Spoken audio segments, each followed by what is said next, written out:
This episode of Professional Compliance is brought to you by Consciousness. We're awake. We're here. We're alive. This is not a dream? This is Tom. Oh, hey. Hi, my name's Gramps. And here today on, what do we call this show? Casual Chats. Compliance Talk with No. Gramps.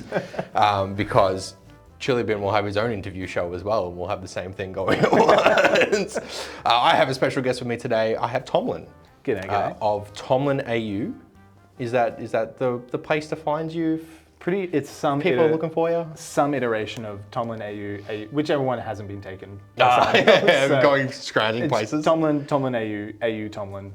Most recently on Casual, on Cozy Magic Club's Commander Show. Yeah, we did the Aether Drift episode. Very good. Which was a blast. Yes, that comes out as of Today. fucking the 23rd of February. That's when we're recording, dating it. 23rd of Feb. And then I actually was on the way here was trying to figure out where I first met you. Oh, yeah. And our first interaction was at Cozy Magic It was, Fest. yeah. Yes, we played it was a pod of yourself and Ed, yes. Chili and I. Yeah. And you sat next to me with, what deck were you running on the day? I was running Prosh. Yeah. Yeah, it was the first deck I ever built that wasn't a pre-con, upgraded from a pre-con. I was like, this makes silly little kobolds that I can throw at people. Yeah, I'm going to yeet some little dinosaur dudes. Yeah, and I saw that and I was like, done. I mean, here's the thing, right? Okay, I'm going straight into the hardcore nerd lore before we get into anything. The kobold's only dream in D&D is to become a dragon and to fly. Yeah. So to become airborne. Well, I am making them airborne. Exactly. So the moment you make them airborne, dream. their dreams are coming true as they're splatting into the opponent. Look, it's a happy ending for him. At least. Hey, look, it's all we can ask for. We have Tomlin joining us as our second guest for Casual Chats, even though technically the third, because it's always a great time playing with Tomlin, and we don't just want to be grabbing people who are regularly making content and the rest. Like if you play Magic and you hang out with us and we think you're cool, you might get on. Or you could be like Tomlin and just come on anyway. They didn't invite me, I just walked in. It's like, I was here, I've been here the whole time. It's the game changer thing. I live in this studio, so. Well, I mean, let's get down to the fundamental of it. Tom, what is your day to day? What do you do with life? Day to day, Magic has now been a big part of it. But for day to day, big fan of like video games, anime. I used to do a bit of content creation in the past, but that's kind of sort of simmered away to make more room for Magic friends and just The social side of the life. social side of life. Yeah. But yeah, big anime nerd, big fantasy nerd, back into books, reading, all that sort of stuff. Big fantasy nerd, okay. Yeah. What are you reading at the moment? Because I know there's like 5 really deep fantasy books have brought out new ones recently. Yeah. I'm reading none of the big ones. I'm kind of going back into the past. There's one that I've just finished and I've forgotten the name of it, which is not a great sign for the book, but it was a good book. But I was talking to Chili before. Thing that got me back into reading recently is a book called Piranesi, and it was actually Book Talk that got me into it, and it was a person that was explaining of like, if you like this video game, you'll like this book, and they're like, you like Dark Souls, so initially I'm like, sign me in. I'm in. But the book is all about you're reading the journal entries of someone, and immediately you notice something's not right because they don't use dates. They use like the 3rd day that the albatross came to shore. So it's like, they're making their own calendar because they've been in this world for however long. Interesting. And you're piecing together the story from their journal entries. So it's kind of like Dark Souls where you're piecing together the fantasy of the world and the story of the world from it. What you just come across. Yeah. And it's really, really interesting. Really cool twists and turns.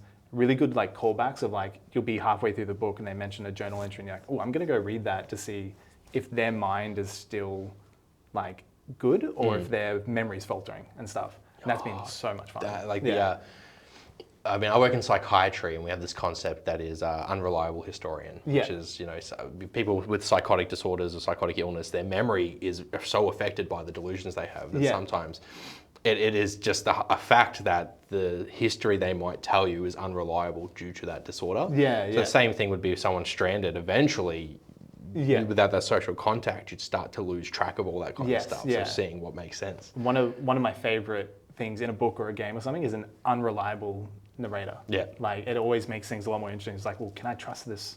Yeah. The main protagonist, can I trust them or not? Like, Stanley Parable. yeah. So if you're, being such a big anime fan, Final Fantasy, and just fantasy in general, was it the story of Magic that got you into Magic?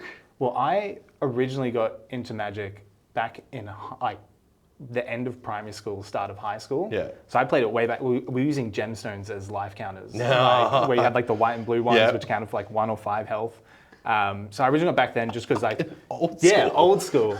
But then I think my brother was playing. He gave me a like deck of cards and stuff. I'm also salty at not having those cards anymore because my dad did the whole thing of throwing out my Pokemon collection and everything. But I remember seeing a Yorksmoth wheel at Plenty of Games for like $500 or something. I'm like, I had that card. Yeah. That art is so striking and so familiar. Yeah. Core memory's like, oh, cool, I had one of these and now it's $500. Yeah. But yeah, played it back then just because that's what everyone did at school. Instead of Pokemon cards, we got into Magic. But at some point in school, everyone stopped playing it for, I can't remember, whatever reason. And I just dropped off. Yeah. I didn't touch Magic until, I think it was the Lord of the Rings Universes Oh, Beyond wow. set. And that's what brought me back in. Okay. Because I just I love Lord of the Rings. Yeah. And I was like, I used to really like Magic. I'm seeing all my friends get excited for Magic the Gathering again. Lord of the Rings is going to drag me right back in.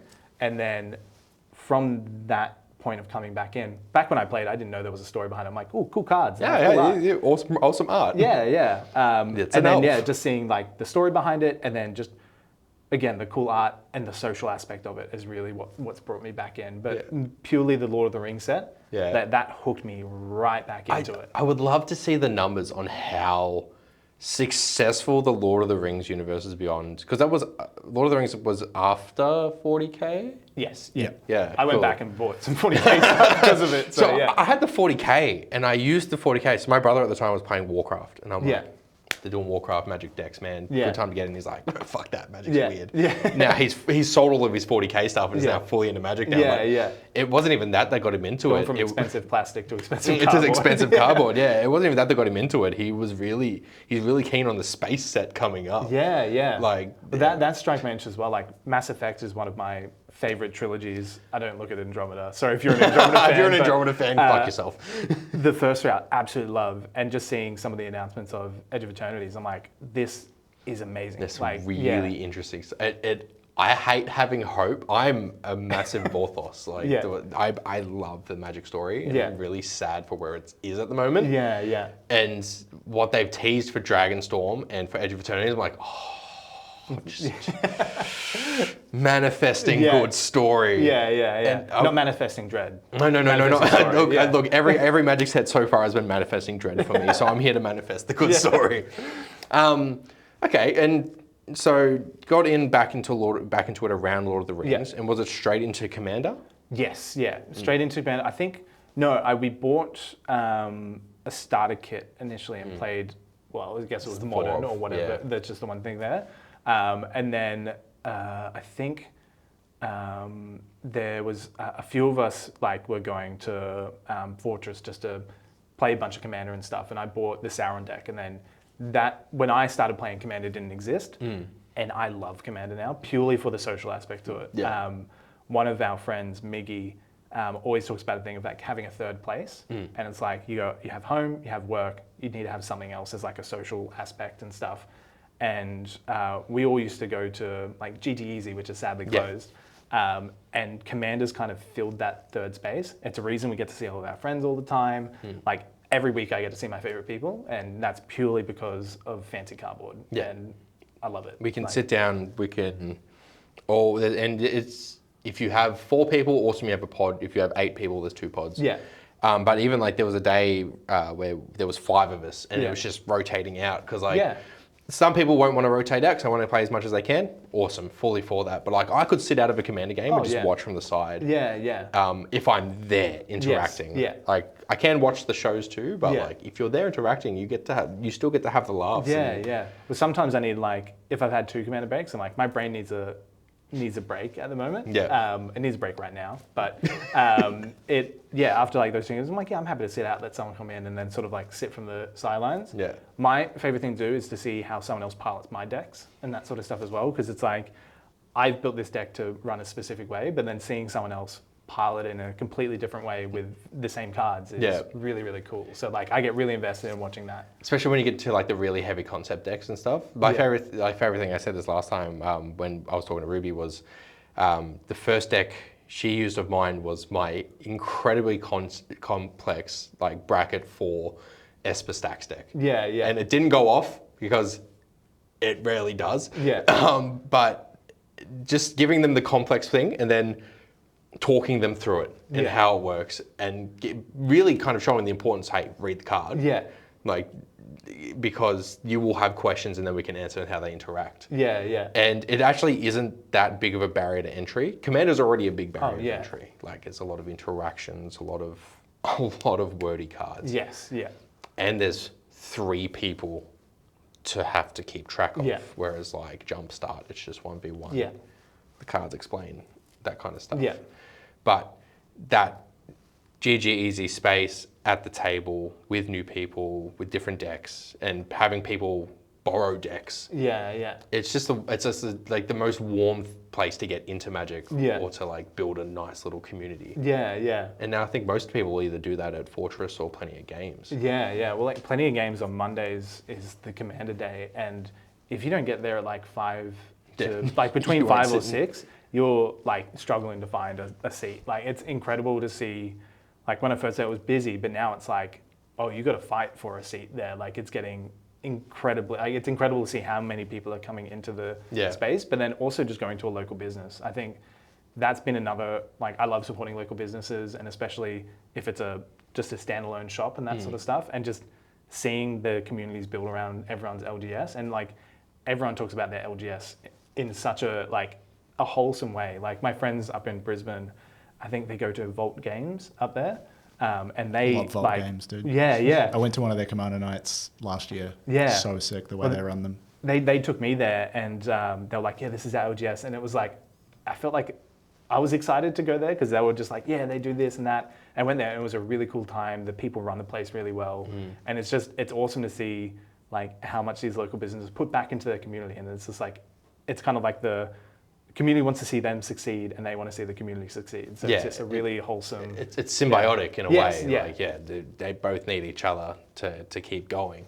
I remember, because I was in Seattle last year for about 2 weeks, and I went to my mate's LGS there. Yeah. And it was this really cool wood cabin looking place, and it had like 2 stories. One was a magic shop, and then there was also a restaurant attached. And I'm like, I could live here. Yeah. Like, this is the best. I got all the food I need, got all the magic I need, and there's more space upstairs. Incredible.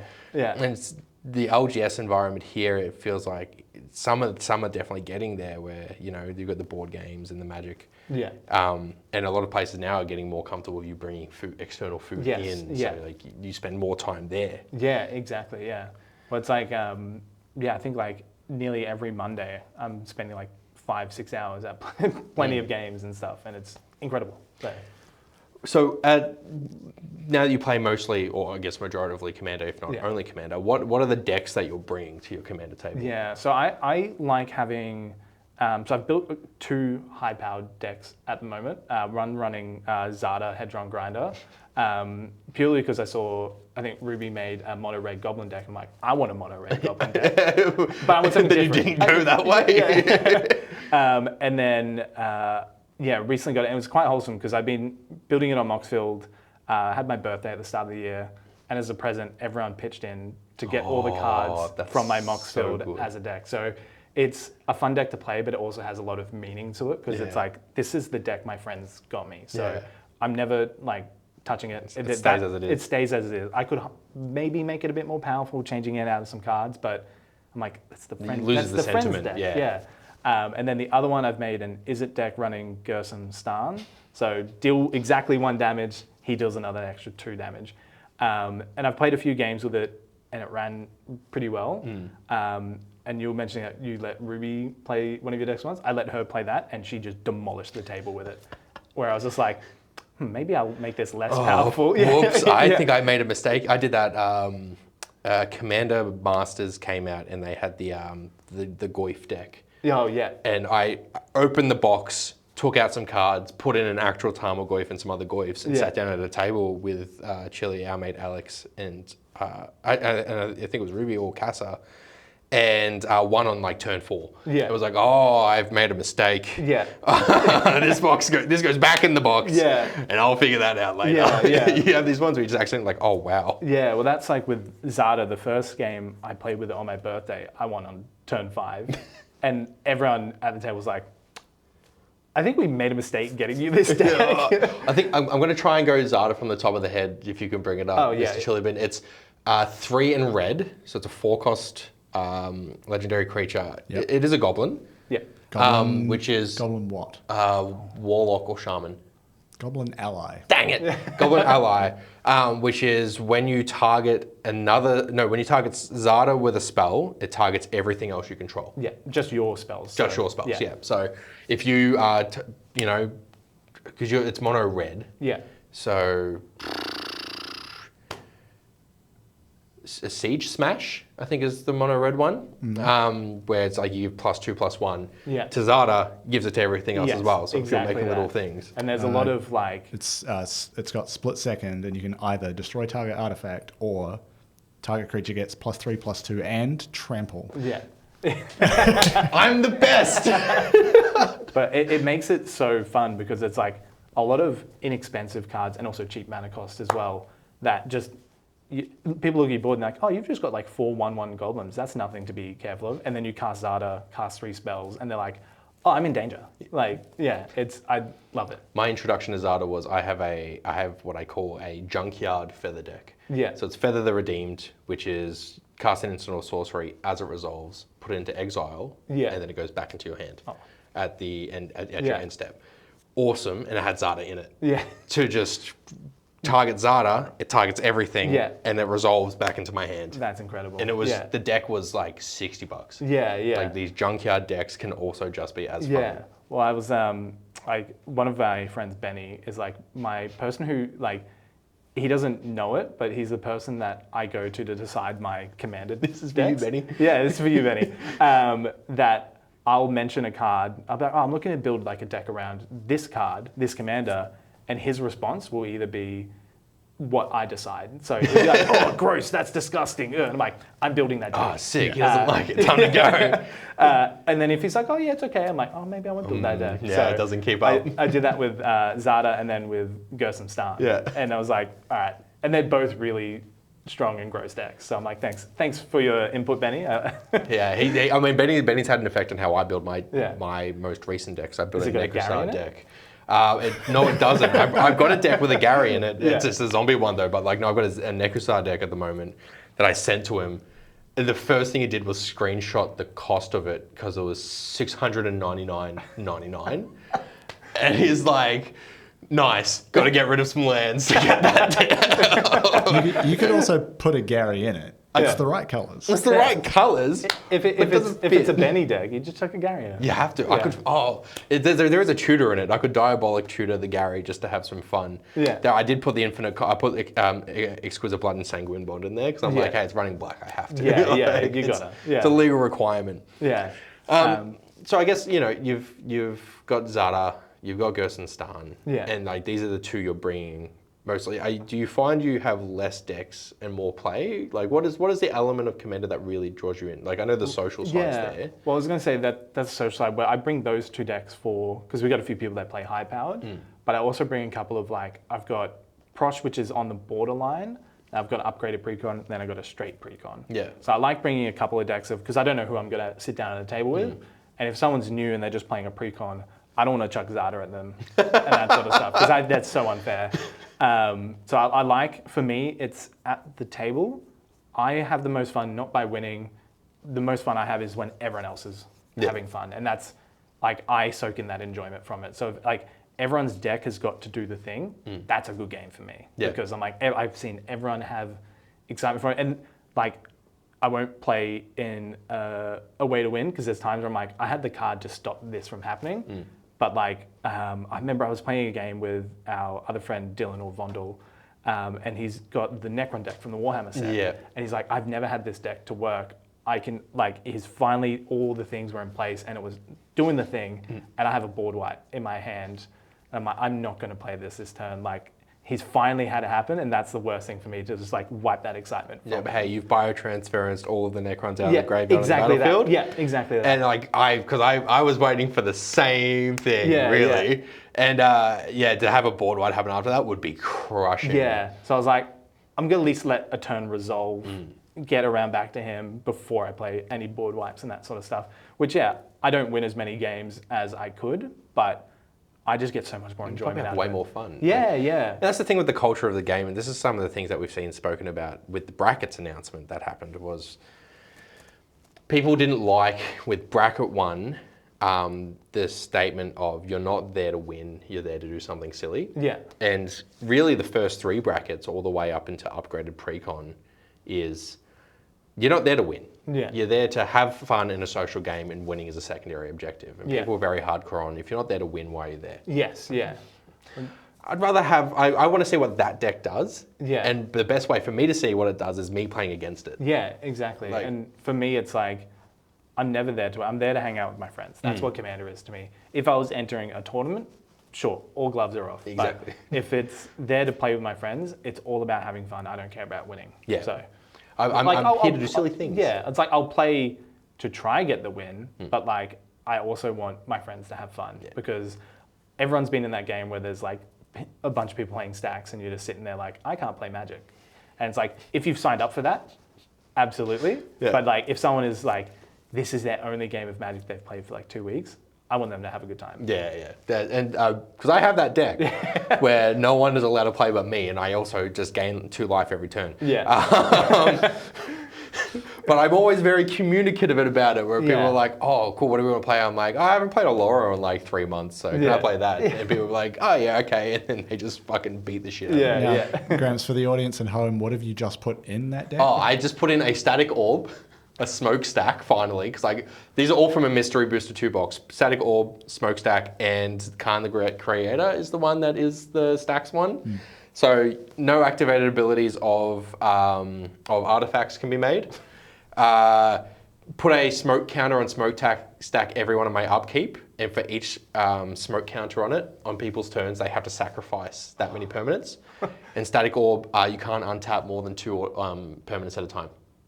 Yeah, disgusting. If I can't play Magic, you can't play Magic. To be fair, it affects everyone, including me, except for the Khan. The Khan doesn't affect me, so that's fine. But like in that sense, it's like if you've had that Rule 0 conversation, everyone's happy for it. Awesome, because there's like some people that in our group that all they want to play is high powered. Yeah. And you sign up for that and that sort of stuff. So I think like that Rule 0 conversation, brackets does help align that in a sense. Absolutely. But it's like you can still have a high-powered deck and it be silly and do silly stuff. So I mean, my Slivers deck is listed as a 2 on Boxfield at the moment, and it definitely isn't a 2. well, Zada's listed as a 2, and I've won in multiple games on turn 4, and I'm like, that's not a 2. I want to try. I want to see what it takes to build a 1. Because I don't think 1s exist. I've not seen it. I have an elf deck. Yeah. That has no game changes, no infinite turns, it has an Elvish Harbinger, so it counts as a tutor. Right? It has a light tutor, but it's just elves. Yeah. And it's still a 3. Well, look, maybe that's a idea for a video. Like everyone has to build a level 1 commander to see what it takes. To actually get there. What is it? Ladies looking left and only feet were the two people that were playing, 2 ones that have come out. Yeah. I think my 100 card 69 deck would probably be a bracket 1 because it's dog shit. Well, I want to make a deck. I have the mox field of it, and it's called Sitting Matters. So it's a sitting typal deck where every card is a seat or someone sitting down. Yes. Oh, you could have the Golden Throne from the 40. Oh, that's... Throne And of I think it actually uses Aloro as the commander. Aloro is sitting. He's lounging. He's fully lounged. Yeah. Look at that man lounge. Chili Bin, put him here. Lounge on our hands. Just make him edit. Oh, far out. Okay, well, going into the future of Magic's been really interesting in a space lately, being a giant anime nerd and being a giant Final Fantasy nerd. The Final Fantasy set coming out... It's dangerous for me. It's very dangerous. It's financially a problem. Yeah. Was it more or less exciting to you that they're not just doing a singular Final Fantasy? Like that they're doing a full set? Much more exciting because like the fact that... Because everyone has a different favorite Final Fantasy game, and the fact that you can get a card from your favorite game is great. And it's obviously with the commanders, they can only have a set amount, and I think they've picked probably the right one. I think they've done really well. Yeah, in terms of encapsulating different audiences and that sort of stuff for Final Fantasy. But being able to get a card from every single game is exciting. And it's like one thing, as I was saying before, is there's always a talk about which is the best Final Fantasy, and everyone always has opinions on it. But whenever someone is talking about their favorite Final Fantasy, they are correct because it usually ties back to personal experiences and that sort of stuff. So coming over from high school or primary school, sitting down in the PlayStation 2 or whatever it was on before that, just be like, oh yeah, I could play this for 10 hours. Yeah, exactly. You just get lost in that world, and it has such a special meaning to it. And there's like Final Fantasy 14, which has just blown up over recent years. Huge. And there's like people have found their like lifelong friends and communities and stuff through it. And it's like that's their favorite Final Fantasy, and it's completely different to all the other Final Fantasy games. Where some people are like, that's not a real Final Fantasy. It is. Like it's on the title. Yeah, it's on the title. You know what that means? It means it's a real game. One. Yeah. That's like, because which one was the one where when they're in the car? Final 15? Final Fantasy 15. Yeah, 15 is just going on a road trip with your bros. It's your favorite K-pop boy band going on a road trip, and it is great. Like, do they play music in it? Yes. Oh, that is the best. And like each one has like a different. Like you've got the silent brooding one, you've got the muscle head, you've got the one that loves to cook and is very refined, and then you've got the sort of like chaotic artsy it's One Piece. one. Yeah. You got Sanji. Yeah. Far out. Yeah. So I was just excited because I only played Final Fantasy X. Yeah. 10, whatever people want to call it these days. So when I saw the Sin card, the Sultai one, I never thought seeing a singular card would draw me so into a set again. Oh yeah. Where it's like seeing on Aether Drift on the Ooze card a Shadow of Garrick. I'm like, I'm so in being a Magic nerd. Yeah. Seeing the Sin card for Final Fantasy, I'm like, okay, they've got me. They've got my nostalgia there. Yeah. Well, and one thing I really liked is that they brought like the original artist Yoshitaka Amano on because his art is phenomenal, and I think they've shown off one piece with Ancient Copper Dragon, and it's his art from I think Final Fantasy 1 or 2. Wow. And it looks incredible. And the thing I like about his art cards is like you could look at that and be like, that's just Magic art because it's like from the 80s, 90s fantasy art, and it looks awesome. And I want to get a binder of just all of his artwork on there, except I think he's already done a Planeswalker, I think he's done Liliana, and that cost a hell of a lot. So it'll probably be a binder excluding that card. I'm going to have everything I can afford. Yeah, exactly. I'll get my hands on. But I think it's really exciting because everyone who's played a Final Fantasy is going to be able to get their card that relates to them. So in this set that's coming, the Final Fantasy set, what is the thing that you're looking forward to the most? I want to get a Buster Sword on Cloud and smack people in the face. That's all I want to do. I mean, what colors? Do we know what color Cloud is? I think he's Naya. Oh. Yeah. There's Cloud Planet's Champion, which is red-white. Oh, yeah. There's one from the Commander set. There's a Commander set one as well. Cloud X Soldier. Yes. Yeah. And they're both equipment. Yeah. Red, green, white. And I really like how thematic they've got with wild. it. Because it's like anything that attacks with power 7 or more, you draw a card. So good. And it's like, and there's a lot of tie-ins to the actual, Eating that flavor, baby. Yeah. Well, I think the Final Fantasy X deck, you basically play Blitzball by moving counters around and stuff. Yeah. I am the most in I've ever been in on a set my entire life. Because all I have in my brain is the Titus laugh, which is the ha ha. And I know that will never be a card, But oh my god, Yeah, like the Blitzball, Walker as a fucking command. Yeah. Oh, sick. Yeah. Anyway, no, you've sold me. Yeah, well, it's just really exciting, and I think there's like a lot of parts to Final Fantasy that like kind of blend into that realm of Magic as well. And there's a lot of parts that don't, but you're going to get that with any Universes Beyond. But it's just really exciting. Like it's really sort of kicked off the itch to go back and play a bunch of Final Fantasies. Like I just resubbed to the MMO. Just started a playthrough of Final Fantasy VII and everything. So it's really exciting for me to get back into those games that I've already played through. But then to see new people get across, both from Final Fantasy, like there's a lot of people that play the MMO that I've seen on Twitter being like, oh my God, I'm going to buy these cards and I want to get into Magic because of this.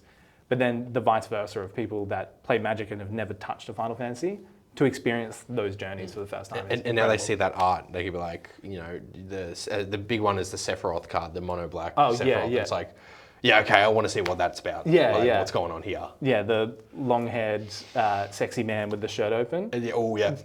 I want to know more. So just a moment of silence. Moment of silence for Sephiroth. Moment of silence for Sephiroth. No one cares about Aerith. Aerith. Also, a card I haven't seen enough people talking about is Side Quest: Catch a Fish. Oh yeah. That's in 15 as well. We're bringing fishing into Magic. Yeah, we already brought fishing in once, didn't we? Bloomburrow. Well, I guess tutoring is you're fishing for your card. Right? Yeah. Okay. Yeah, but then it flips to a land called Cooking Campsite. Yeah, there's a big part of 15 is cooking. And the food that, I'm really excited to see the food tokens because the food in all the latest Final Fantasies look incredible. This is free advertising. Yeah. That's got to be sick. Square, if you need my details, just let me know. Let us know, we'll let him know. That's okay. That's gonna be really interesting as well because one of my mates from my workplace who's never played Magic before bought all of the commander decks for Lord of the Rings. Yeah. Having never played Magic. Yeah. And his partner was like, what are you doing? Why are you buying this? You don't have anyone to play with. And then he met me at work. Like, I only started working there 6 months after like the Lord of the Rings thing came in. He's like, oh, have you heard of Magic? And I'm like, have I heard of Magic? You're like, no, never. And so that's, I guess, Final Fantasy is going to have the same thing where you're going to have mates who are just buying these Magic decks and being like, cool, what do I do with this now? Exactly. And I think that like people who haven't interacted with Final Fantasy don't understand how crazy us fanatics are about it. Because like it's going to have the same experience as Lord of the Rings, if not more. Yeah, absolutely. Like there's just so much to Final Fantasy and it's expanded so many years as well. So it's really exciting. And it's really exciting like talking about Lord of the Rings, seeing people who are like really passionate about that IP or whatever, interact with it. I remember I was sitting next to Miggy when he pulled his Elvish Sol Ring at Plenty of Games and stuff, and just seeing him there like holding the card just like stunned because he was like cycling through his cards and he's like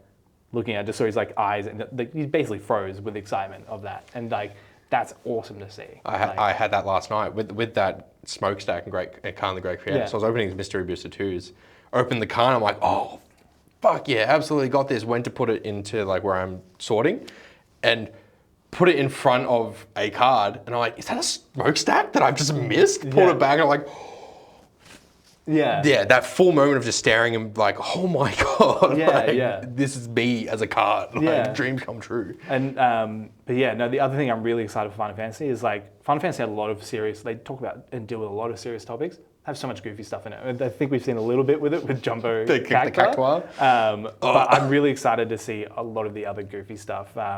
They've got a Tonberry in there. If you haven't played Final Fantasy, Tonberries are super cute. They will stab you with their little dagger. But they're really cute, so you're kind of okay with it. But I'm really excited to see like the goofier sides of it because you have a lot of that goofiness in Final Fantasy, and I think you can play around with card mechanics pretty well to make that into Magic. And I mean, Magic's always had had a lot of goofiness as well. Like you'll have these really serious concepts like Atraxa's Fall, where the art is Atraxa being impaled by a whole bunch of maestros and like after all of the dominance. And then at the same time, you'll have Simeon Slam, which is a callback. No, sorry, you'll have Signature Slam, which is a callback to Simeon Slam, with like apes doing a fucking body slam on another creature. And it's like, oh yeah, this can be very serious and silly all at once. And yeah, Final Fantasy does that goofy comedy all really good. 100% of the time. Like I would love a dress and a wig. Yeah. To be an equipable artifact in that deck for Cloud. Well, for context, if you haven't played Final Fantasy VII, there's a part where you have to get Cloud to dress up as a woman to get through an area. And you get both ends of the spectrum. You help a tailor go through his midlife depression, fall in love with dressmaking and tailoring again. And then the other part of it, to get the wig, you have to beat bodybuilders in a squat contest to win the wig off of them. So from one end, you have this really deep and meaningful story, and then you're just doing squats with bodybuilders. Why do the bodybuilders have the wig? You're asking too many questions here. Less questions, man. Do you want the wig or not? Less questions, more squats. Fair enough. But yeah, you have that goofy side of it. And it's been really interesting to see, because like a lot of people see the Jumbo Cactuar with the plus 999,000 and being like, oh, the numbers don't get this high in Magic the Gathering. But one of my favorite cards, the number gets higher. And that card's Devilish Valet. So 1/3 with Trample and Haste and Alliance of whenever you play another creature, you double its power. Oh, yeah. And I've got that in Prosh. And there was one game I pulled out Prosh with like, I had Doubling Season on the board. So there's like 40 kobolds or something going out. And I'm like doing the math for Devilish Valet. I'm like, oh, he's like a 600,000 and something with Trample and Haste. You did that to us at Cozy Magic Fest. Yes. I think it got deadly relicked. Yeah, it needed to get deadly relicked. Yeah. But it's like, the numbers do get high in Magic. Yeah. Like, we have infinite combos, we have Devilish Valets. It's like, Yu-Gi-Oh level numbers, but it is reasonable to think that's a thing. Yeah. I guess before we fully wrap up, the last thing I do want to talk about is your love for anime. Yeah. Because we saw with Kamigawa, Umezawa, was it Umezawa who was? They did the comic book prints for the Planeswalkers. And then like Tycho got one. They did some really cool manga style art.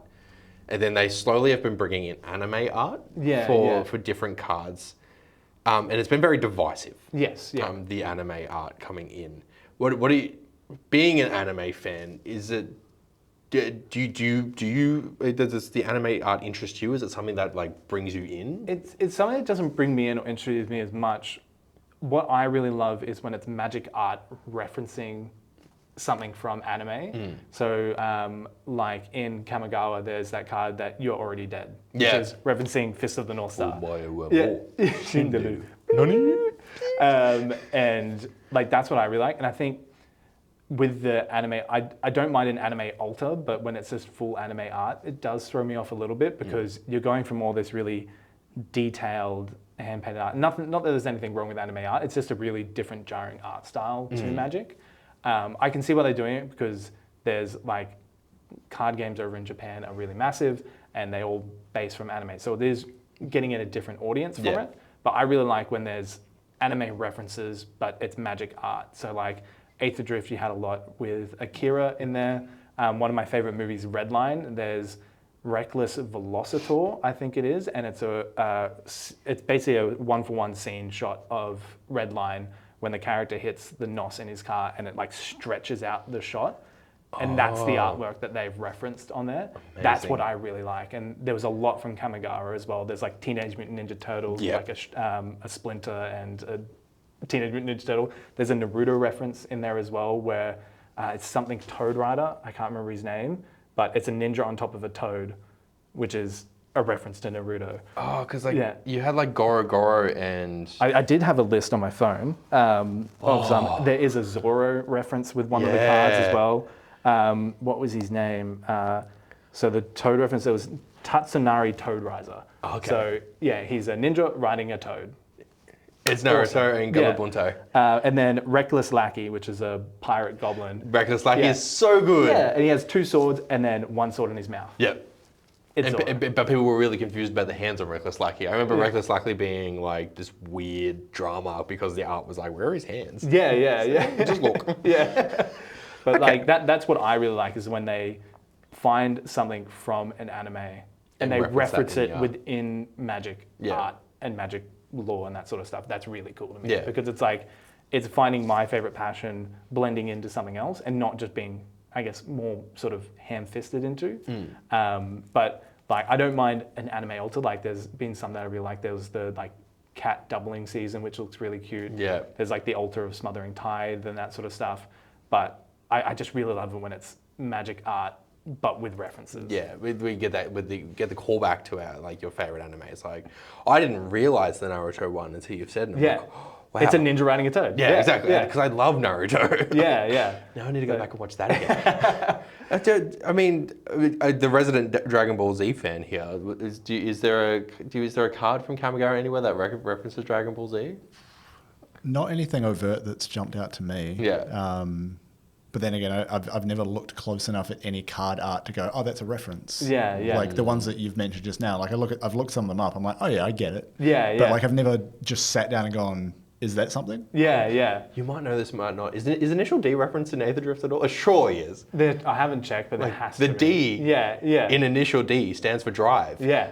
There has to be. If there isn't, totally missed opportunity. I hate myself. It stands for drift, and I'm aware of that. And I'm an idiot.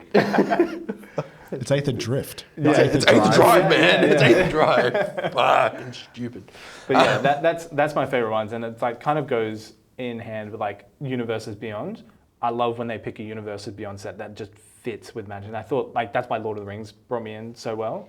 And I think like if they ever did like a From Software like Dark Souls, Bloodborne, Elden Ring one, I'd be in danger for that as well. Well, this is right after. So MagicCon Vegas is Chicago. MagicCon Chicago is happening right now, and they just announced the Avatar, which I'm done. Like I'm financially in trouble. Yeah. Because I love Avatar so much, and Yeah. it looks like it's going to happen around the same time as the new series of Avatar starts coming out as well. Yeah. Because they've got this like way later post-apocalyptic one written, Yeah. which is really Well, I didn't even interesting. know that because there's been like an Avatar collab with like Overwatch with Fortnite. I'm like, why is Avatar coming Yeah, back? they're all around super all of a ramping it sudden? up. And Yeah. like I thought maybe because of the live action show, but that came out like 2 years ago now. Yeah. And I still haven't watched it. But like no, they're the two original creators of Avatar coming Oh. back and making a whole new series. Hell yeah. Like way down in the Yeah. future track. My So- favorite thing has been seeing, like I was hanging out with Ruby at the time when they announced the Avatar thing, and just seeing her excitement for it. And then I jumped on Twitter and I saw like Nigel's excitement for it. Like just seeing people's excitement for that set is great. And I think Avatar, if they like blend it with like magic art as well, I think it would be a really good set to like really explore some of those themes and stuff as well. Yeah. Like it would be really cool. God, There has to be a, so like well written. there has to be a Rogue's Passage secret tunnel in there. Yeah. Has to be. Through the mountains, Yeah, the yeah. flavor text. Yeah, Easy, yeah, easy. yeah. We can design this for you. Let us in. Let us help you. Okay. I'm going to go with a little bit of rapid fire now. If there was a Universes Beyond set that could exist for you and would be perfect for you, what would it be? I touched on before, Elden Ring set. I think that would be perfect setting for it. You've got so much lore to build from on there, or a Diablo set. I think a Diablo set would do absolute killer work. You've got us. Yeah. It's straight on the page. We're like, oh, Yeah. yeah, that'd be the best. Yeah. I'm just like, how has this not come up in any conversations we've had about like, Yeah, exactly. Yeah, right. These are questions that I ask everyone at the end of the show, so don't worry, you can go back to the last episode to see the exact same questions. If you had to attribute yourself at least 3 colours for you, Tomlin the person, what would the 3 colours be? I'd say red, green, and white. Yeah, I'd very say. nice. Yeah, I like that a lot. I like that a lot. What was your favourite card of Magic of all time? I touched base on before, but Devilish Valet, just because whenever you play that card, it's like putting a loaded gun on the table. It's like, if you don't get rid of this, someone is getting taken out of this game. This is like, going to be a problem more than Vile Smasher ever will be. That or I got played against me and it was called the Prisoner's Dilemma. And that card is so fun because of just the politicking that it comes out of the table, where everyone's like, no, I'm going to pick silence. No, I'm going to pick this. And that it's such a fun card. I think so. Also, my favorite thing about Prisoner's Dilemma is not the wall of text that describes what it does. Yeah. It's the fact that it has flashback. Yeah. So you can cast it a second time and replay the politics of like, remember how we voted last time? Yeah, yeah. Don't fucking do that again. Prisoner's Dilemma came out in Murders at Karlov Manor Commander. Each opponent secretly chooses silence or snitch. Then the choices are revealed. If each opponent chose silence, Prisoner's Dilemma deals 4 damage to each of them. If each opponent chose snitch, it does 8 damage to each of them. In all other cases, so if there's like a mixture of results, mixture of votes, it deals 12 damage to each opponent who chose silence specifically. Yeah. So like it's referencing the Prisoner's Dilemma, Yeah. an old psychological study from like, I don't know, the 60s or some Which shit. was like which is fully disproven as like just bullshit. Yeah. And it gets even more interesting if someone has like a damage doubler on the board, because it's like, yeah. Yeah, I'm No, gonna. I want to build a who's it? Blade of Gold Knight, Gazella Blade of Gold Knight. I'm planning to build that because that's double damage for opponents, half damage for me. But I want to put this in there. Yeah. Your card, so I think Tivit Seller of Secrets, you have a card that lets you do extra votes. Does that count for if someone plays this against you? No, because it says secretly chooses. Okay, so it's not voting then. Yeah. So I was about to say, you could fucking just Yeah. fully No. sway that. Yeah. I don't like that. You can't sway that. No, you can. It's by talking before, because Yeah. all the voting, all the secretly choosing happens simultaneously Yeah. and then reveals simultaneously. Yeah. So yeah, it creates a really fun dynamic Yeah. on the table. And it's like the first time it got played against me, everyone chose, I think it was Snitch, which is the least damage option. Yeah. You explained the card and I completely forgot the card. But someone did that, and then the next time one person made us take the full damage and stuff, and we were just like, the rest of the game we're like, we don't care if this is not the you're right the choice. problem now? You're the problem now. Yeah. Like someone could play a Sheldron on the field. We don't care. Threat assessment, you lied to us. Yeah. Okay, favorite card has been done. Color alignment has been done. You've given me commander decks.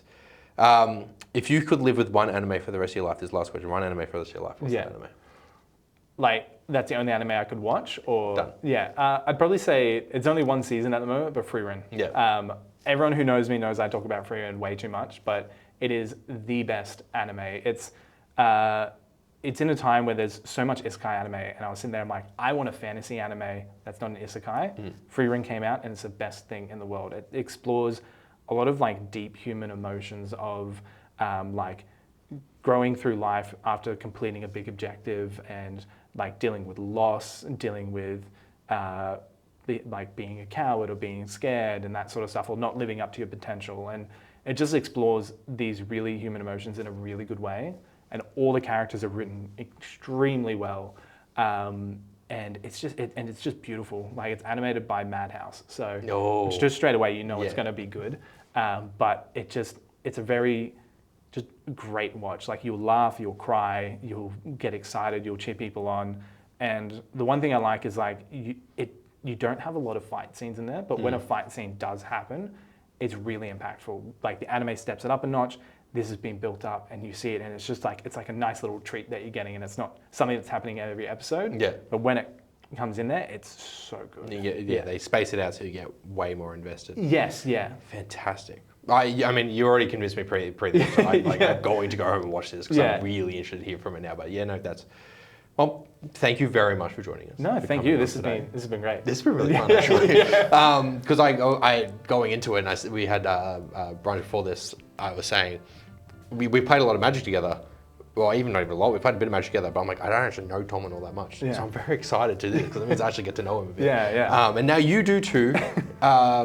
I didn't even advertise our show before we got into this. If you like this conversation, have any questions for Tomlin that you want to ask that he won't answer because I will forget to tell him about them, make sure you comment in this and give me a time code with the comment, and I'll let him know if I ever remember to. Blue Sky, Casual Compliance, TikTok, Casual Compliance, Gmail, casualcompliance@gmail.com. We're not on Twitter because fuck Elon Musk. Yeah, find us there. Let us know what you think. And you can find Tomlin on Tomlin AU, Tomlin AU. Yeah, you nailed it. Yeah. I don't remember shit. And yeah, thanks for coming on, man. I really appreciate it. No, I had a lovely Really time. sad when It was you get great. to. Oh, yeah.